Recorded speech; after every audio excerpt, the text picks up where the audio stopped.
Kia ora. Tēnā tātou katoa, kia ora whānau, ko haere mai, runga te kaupapa o te rānei. Thank you for the purpose that brings us here today. I'm delighted to be here to spend some of this time with you to tell you some of the things that we've been up to as a health reform transition unit over the course of these last 10 or 11 months. Can people hear me okay?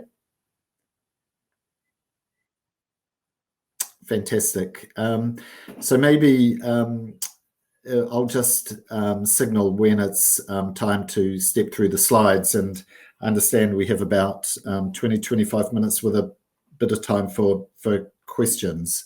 But I have a presentation that I thought we'd step through. Perhaps we'll go to the next slide. And what I was keen to do was really just to talk about some of the context for the reforms. And, you know, working within the health system, you will have your own versions of this. But I thought I would just spend a bit of time talking to some of this context, to also spend a little time talking about the process that the transition unit undertook in coming up and working with government around some of the recommendations and findings, and then just to spend a bit of time talking about some of the features of the system moving forward and some of those critical changes, and importantly where we're at in terms of timeline, next steps in the program of reform. I do understand that the Minister talked with you this morning, and no doubt he would have updated you on some of these matters. But if we go to the next slide, maybe just one more. The reform itself has actually been grounded in a suite of papers and reviews and reports that have really come together over the course of this last decade. Remember, we've had the District Health Board Environment now for 20 years. It came in 2000. And actually, that's quite a long time for what's a reasonably stable system. But in many ways, over the last 10 years, there have been a number of reviews, and the system has come under a lot of pressure. And as we've got access to better methods of data collection and information around the performance of the system, and importantly, some of the variation that we're seeing up and down the country, this has caused concern. And the system, there are many things, and we'll touch on some of some of those key components. But the two reports that I really want to highlight in particular is the Y2575 Tribunal report, which found that the system simply wasn't at a system level gearing itself to deliver on the aspirations and outcomes for Māori in a way a contemporary system should. That many years of underfunding, particularly in relation to primary care, were impacting on Māori health outcomes. The other report that's of particular note is the Heather Simpson report, the Health and Disability System Review, which was 2 years in the making. And this was a significant report, and really at the foundation of why government in the middle of last year accepted the case for reform. It didn't accept all the recommendations of that review, but it chose to establish the transition unit and to put in place a program of advice and reform back to government around what some of those features of the reform should encapsulate. And if we go to the next slide, this slide really just highlights some of the key components of what were the drivers of the reform. As I said, a system that really has failed to address some of the equity gaps that exist between population groups, Māori, Pacifica, people with disabilities. It's a system that has become overly complex. You know, it started out reasonably simple, 21 district health boards, a Ministry of Health. Now with primary health providers with a split and mix of functions, a number of national organisations, a number of regional organisations, different ways of doing things within districts. And we're seeing the variation of that. I looked at some of the variation in waiting times just at Christmas of last year, and we had a 6-fold variation in waiting for some specialties up and down the country. And then when we look at some of those major programs that government has wanted traction on, regardless of the colour of government, it's taken a long time to get rollout through some of these programs, bowel screening being an example, immunisation, mental health, cancer, the variation in waiting times across cancer, and much has been made of the postcode lottery impact. Now, these things you won't necessarily see in your day-to-day practice, but we see them as a system level, and consumers are impacted by them, and the variation that inevitably goes with that. It's also a system that struggled for long-term sustainability, and our funding settings haven't necessarily supported the aspiration we've had for the system. For example, we've talked a lot about shifting services closer to home, about shifting to have a stronger focus on prevention and so on, but we've really struggled as district health boards to ensure that the investments have gone into those areas. And so if we're going to have a sustainable system, then we need to change some of those settings that create just that. Perhaps we'll just move on from the case for change in relation to, I just want to touch on our review process itself and talk a little bit about what we did in September of last year. If we go to the next slide, which is quite a busy slide, but what I'm wanting to signal here is that we undertook a process, in essence a policy process, that didn't even talk about a district health board or a primary health organisation. We didn't talk about structures. What we focused on was looking at what are the intended outcomes that we seek for the system, achieving equity, a more sustainable system, a more people-centred system, achieving partnership, excellence, high quality outcomes and innovation transfer. What are the things that we want in a contemporary system moving forward? And then in order to get these outcomes, we agreed that there needed to be a suite of system shifts.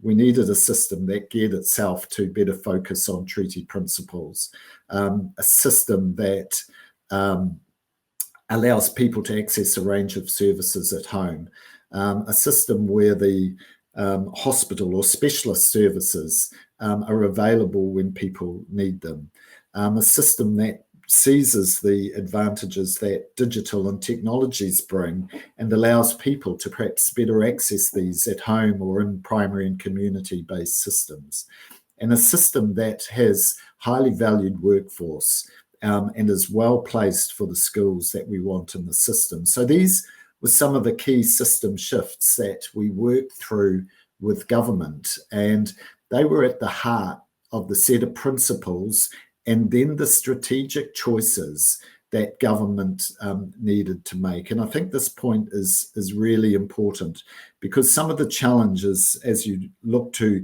move from a system of 20 district health boards into a more national service, then inevitably people talk about a centralised bureaucracy. And I'm at pains to stress that this is not a centralised bureaucracy. Rather, what we did was we spent time working through where the placement of functions needs to occur in the system, because in a country of just 5 million people, there are some things you should only do once. We should use the information that we have at our disposal to perhaps plan the long-term workforce requirements that we want for the system just once. We shouldn't need to do that 20 times. Likewise, some of the big investments in data and digital and IT, we should make for the benefit of the system just once and not look to replicate these. But equally, what we also recognise is that health impacts are felt at very grassroots community level, and that the determinants manifest themselves in different ways at community-based level. So while we might want some things that are nationally consistent around care and care models, so too we need a level of local tailoring that occurs at a locality or at a district level. And here became the notion of localities and districts and locality planning, which is going to be a key feature of the system moving forward. But the placement of the commissioner functions, the analysis, the health intelligence functions, the commissioning and of health services, perhaps being consolidated, some of that expertise that is quite scarce up and down the country, be consolidated in regional entities that have outreach arrangements with districts and localities. So what we were keen to impress here was that the features that we were looking at for the system were spread across the system, from localities through to districts, to regions, to a national level, and trying to get that mix and balance of the placement of those functions right. The next slide just picks up on some of this concept a little further and reminds us of the service shifts that I mentioned just earlier, the 5 service shifts that government was saying we need to be more deliberate in how we plan and how we focus on these service shifts if we were to deliver on the desired outcomes that we want for the system. This then came together in the announcements of April, and they're encapsulated in these next couple of slides, and we'll just touch on those. So if we just go to the next slide, and the one after, which articulates the decisions that government made. And the critical thing here is government did not look to follow some of the recommendations in the Health and Disability System Review, which had a consolidation of district health boards into a smaller number of district health boards, between 8 and 12, with the placement of an entity called Health NZ across it. But rather, they chose to go with the advice around a national system that has at its heart the placement of services at localities and districts, at regional level for some functions, and at national level for some other functions. So this notion of a truly created national system, and sitting within that, a network of specialist services. So our hospitals will still be, very much hospitals, and hospitals that will operate in essence as a national network of hospitals where, service planning across regions or sub-regions can occur, where inter-district flows and some of the perverse behaviours that we've had as a result of inter-district flows are not a feature of the system moving forward, but rather we would fund our hospitals and specialist services in a different way. And, what we're saying here is that, to all intents and purposes, the sorts of procedures that happen in a hospital in the South Island should be pretty much the same in terms of quality and outcomes as the sort of things that happen in hospitals in the North Island. But alternately, when you come to primary care, there may be some things that we want that are nationally consistent around primary care access, around perhaps access to virtual services and high quality primary care teams. But it also recognises that, in the Northland area where I was born and raised and come from, that the needs of people in the Kaikoui or in the mid-north may be different to the frail elderly on the North Shore of Auckland. And we should have a mechanism to be able to plan and adjust at a primary and locality level for those differences based on need, based on equity. So this piece around getting national consistency for some things, but allowing a level of local tailoring was at the heart of these reforms, but recognises that we need high-performing specialist services, high-performing hospital services. And in that regard, what you will see as you work within our in our specialist system, our hospital services, and indeed our community-based services, things won't change significantly from day one of this reform program. What will happen around you, though, in terms of how services are planned, how services are prioritised, and how we tailor services to localities will be different. But some of the mechanisms that we use for planning workforce, investing in IT and so on, will happen with a more nationally consistent approach. We'll just jump to the next slide, which is an example that the team have put together around localities. And what we would want to emphasise here is I've talked about primary care teams, and we're talking about multidisciplinary primary care teams, but also at the heart of localities and locality planning will be a relationship with iwi Māori partnership boards, which will have a critical role in determining local priorities and local voice into the planning and prioritisation of health services. There will also be a requirement and for locality plans to focus on how localities are working with the broader social sector agencies around some of the determinants of health. We know that so much of our health outcomes are determined by our education outcomes or our access to clean water or warm houses, unemployment, and how we interact with other agencies. Whānau ora commissioning models being a good example. So these localities will take a broad approach to working with other players within the community around those factors that impact on health and health outcomes. And so they will be a key feature of the reform in getting more local voice, consumer involvement into the planning and design of health and of health services. Can we just go to the next slide?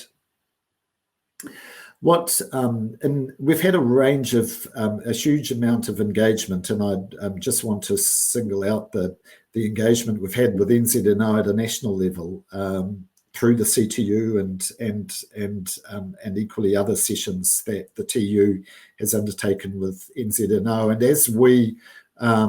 as we engage with stakeholder groups, with union groups, and with peak bodies, we're getting a range of amazing ideas around the opportunities that exist in this reform program. And I just wanted to touch on a few that people have reported back to us that they see both as opportunities and want enhanced. Excuse me. And one of those is, and we've seen I guess some of the downfall of not taking a stronger national view around our future workforce requirements at a system level.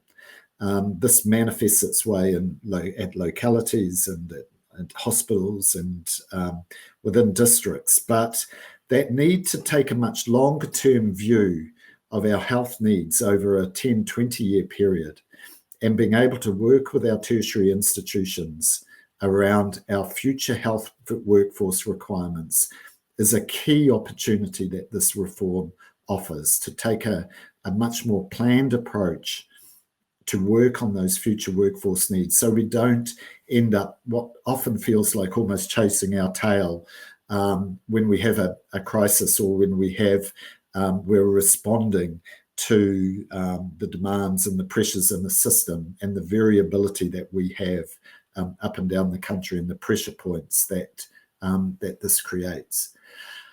And with Health New Zealand, this next year, as Health NZ becomes a reality, come 1 July next year, it will be the single employer of everyone who currently works within district health boards.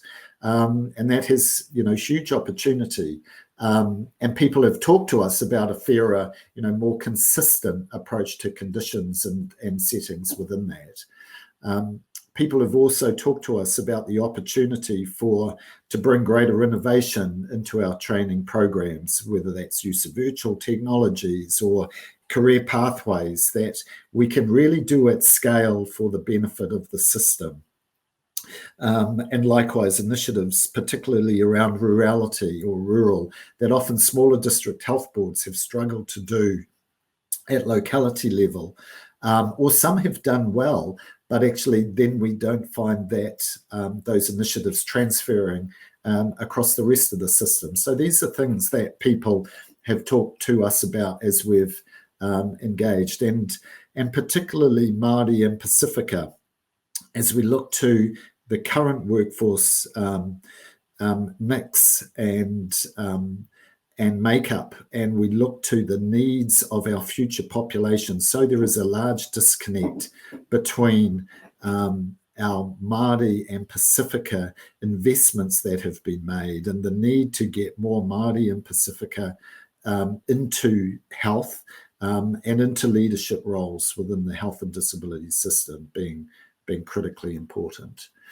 And another example that, opportunities to recognise prior learning and expertise, and to look at other programs that can provide a suite of healthcare workforce offerings that we may not have traditionally been able to have the critical mass to embark on.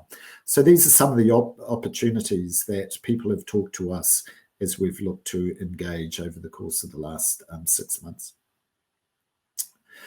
What I just want to touch on now is, really conscious that as we're talking here, we're still in the midst of a pandemic, and the impact that is happening on the system and the place that you and your colleagues have taken in protecting New Zealand's health through this period, and will continue to over the course of the future. But equally, we've had a very strong call from groups, from Māori and Pacifica in recent times, and from other groups to remind us that actually the reason why we're experiencing some of the challenges we've got in the system is because we haven't made some of the wise choices around some of the opportunities that this reform program has for the benefits of the system. And we can perhaps come back to that. But if we think about, some of the recommendations in the overall operating model, which has an enhanced national public health service as bringing the 12 public health units together as a single national service within the model, the place that a Māori Health Authority has in working alongside New Zealand, Health New Zealand, to better deliver on the needs for Māori and ensure that the Māori Health Authority is encapsulated in the priority setting for the system, in the commissioning of services for Māori within the system, and the co-commissioning of services within Health NZ is a significant feature of the model moving forward.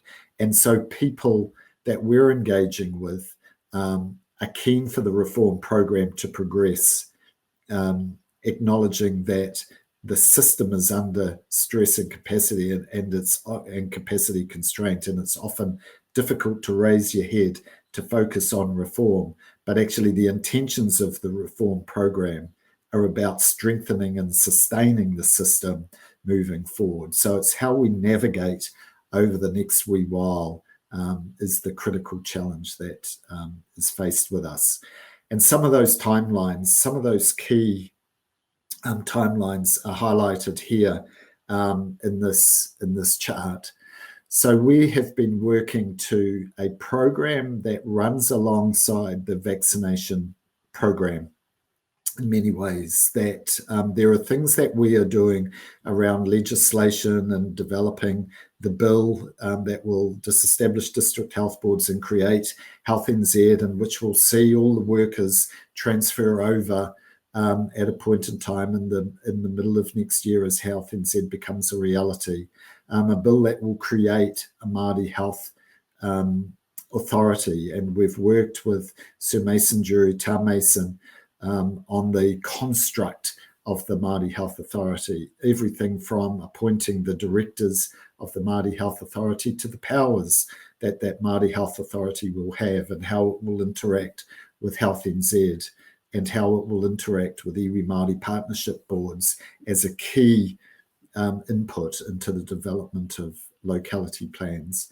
But this diagram here highlights that we're only a month or so away from having a bill come into the House around some of the features of the creation of Health NZ, and it will replace the 2000 Health and Disability Act.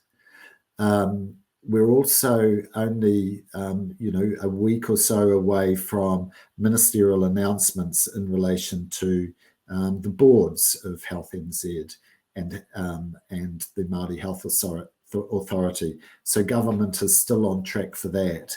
And then what we would see as Health New Zealand and the Māori Health Authority get established, then the period between now and July next year is really a transitional period where they will work with district health boards and work with the ministry around the shift of some of the functions, particularly from the ministry, to create some of the features of Health New Zealand. So the workforce function, for example, we would look to see some of the data and digital functions of the ministry transfer in, and some of the performance functions that sit within the ministry into Health NZ as they then look to create budgets and plans for post 1 July next year. We'll perhaps come back to this, but one of the key features that I was wanting to talk about is the creation of the New Zealand Health Plan. Because what we've been talking about with government is a desire to have a much longer term planning timeframe. Health, for such a large system, gets very annualized. We receive budgets on an annual basis, and the inevitable time and effort that district health boards are required to undertake to develop annual plans. What we've been talking about with government is, wouldn't it make a much greater sense to have a longer term funding and planning horizon that we can plan with surety, and that we can work back with the system around some of the priorities, as opposed to bring the level of executive, the level of leadership time, whether it's clinical and other critical leaders' time, to bear in terms of budget setting and annual planning processes. We need budgets, but we actually need a longer term planning time frame. This is a big machine, and it becomes all consuming when we are so active and involved on these annual planning processes. Perhaps just touch on this final slide, which is some of the mechanisms that where we've been engaging with NZNO and with other stakeholders and people from within the system. And I've mentioned the Māori Health Authority. We've run some 30 hui around the country with iwi, talking about the role of iwi partnership boards and the place in the future, the role of the Māori Health Authority, and we're on our second round with iwi right as we speak. We've also had significant involvement with the health workforce about some of the functions that the Māori Health Authority will encapsulate. One of the key areas that we've been talking about with NZNO has been the New Zealand Health Charter. And we've talked about one of the key priorities for government being that in terms of the shifts, creation of a truly national health workforce and the values that underpin the system moving forward is a key priority for for government, and a key and an exciting opportunity to have much greater involvement of NZNO and the other health unions into the construction of that. And we are looking at a program of engagement kicking off at the end of this year to engage with you around that New Zealand Health Charter and what it means to have a health charter for health workers in New Zealand. And this will be something that we would look to have reflected in legislation and in the government policy statement that will be an overarching document for the health system. I touched on the New Zealand Health Plan, and in essence what we're talking about here is the creation of, rather than 20 district annual plans, but a creation of a single health plan that will set in place how the system is going to function for a 3-year period, not an annual period, but a 3-year period, how services will be funded, what the priorities are for government within that 3-year timeline. And that will include everything from the sorts of service models we want within specialist services to the sorts of service models we want within primary care, within public health, and within the various sectors, whether that be aged care, whether it be well child care, and so on. We're also engaging with the sector around locality commissioning prototypes, and we've written out to the sector and have had responses around where the sector is at, where district health boards have been at, who've been trialling a range of these locality prototypes. What are the lessons and learnings we can take from these as we look to work back with localities into the future and really create what we've referred to as a learning system as a key component of the system moving forward. And then importantly, of course, we all exist for patients, for consumers, and we've already embarked on a program of work around how we get the consumer voice into the design of locality plans. We've worked with the Quality and Safety Commission and have commissioned them, who they currently have relationships with the consumer councils.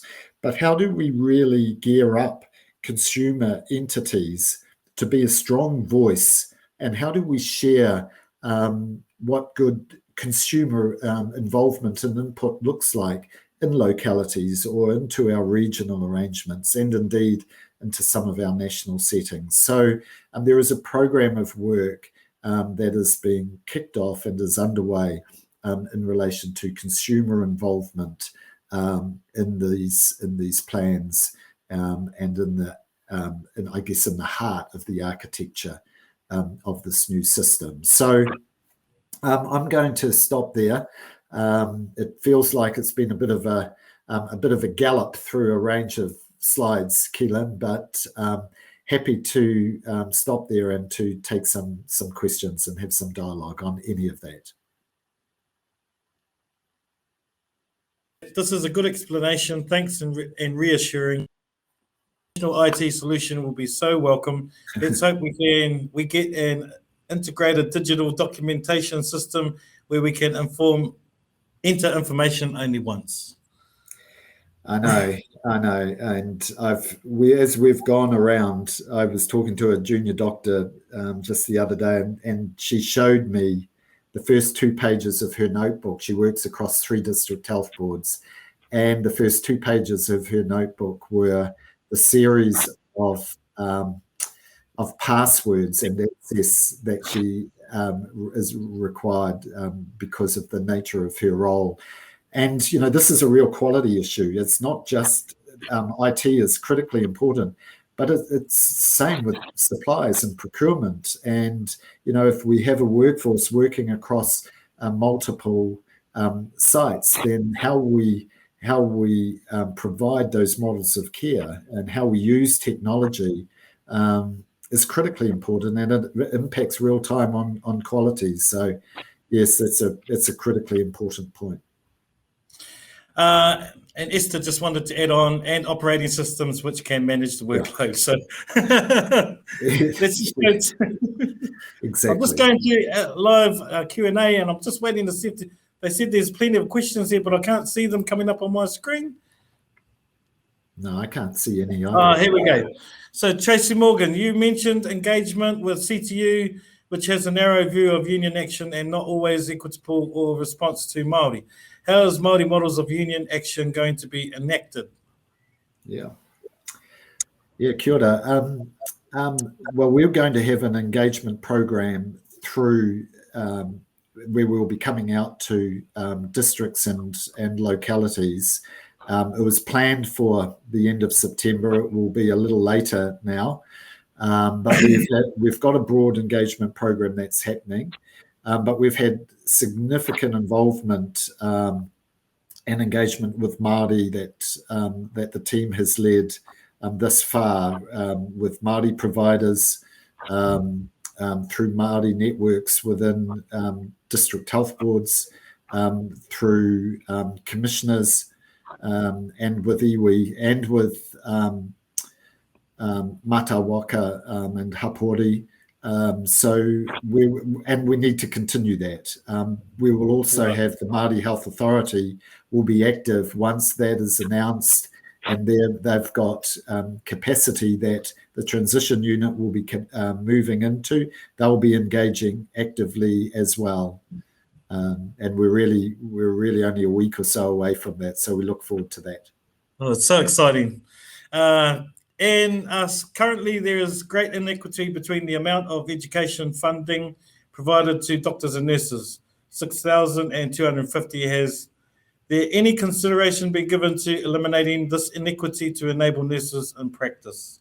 Yeah, I think the whole health workforce, investment, leadership, training is an absolute priority. I don't know if the minister in his korero this morning, whether he touched on that, but there is not a meeting that we have where the minister doesn't raise matters of a workforce nature. And so investments in workforce, re-looking at those historic training and investment patterns versus what we want for the workforce of the future is a critical priority for government, and will be for Health NZ and MHA. I also want to stress that we have a very large program of work inside the transition unit in respect to Pacifica. And while we have a Māori Health Authority, and indeed that's right and proper with the special place that Māori and the treaty have, Pacifica outcomes are, and the release of the Bulasatau report recently just emphasised that the need for Pacifica strong program of work, priority setting, commissioning is critically important, and so significant investment in Pacifica capacity also being a requirement of the system moving forward. Kia ora, Stephen. From Diane, right now our health system is in crisis, especially our emergency departments and mental health. Do you believe that this new system will skillfully enable these problems to be overcome? They must. They absolutely must, because that the program of reform is being undertaken to strengthen the current system. And I mentioned it was, we were very deliberate in looking at those features and outcomes that we want for the system, mental health being a really good example. That and we watched for a period, as a consultant, called into a range of district health boards, and that period from 2011 through to 2016, we could see that the investment just wasn't going into mental health. That community-based mental health services were being constrained and we were saying for some time that that how deeply concerning it is, and so we need to build some of the sustainability back into the system, so that we're able to cope with the demand pressures that the system is undertaking, and that is at emergency department level. It is in our mental health services and in our specialist mental health services as well, and it is in our primary care system. We need a primary care system that is incredibly strong and provides the out-of-hours care required, so that our emergency department don't come under the stresses and the strains that they see. I look at one of the indicators I like to look at is unplanned hospital readmissions, because for me that tells a lot about what's going on in the lives of people, and we see huge variation up and down the country, a 2.5-fold variation in unplanned admissions, and it always impacts Māori and Pacifica worse. And when you start to get below that and look at after-hours access and so on, these are features that we need to correct to make the system more sustainable moving forward. So it manifests its way in the emergency department, but I guess some of that will require, my point is it will require a whole of system approach. Kia ora, Stephen. This is from Kerry.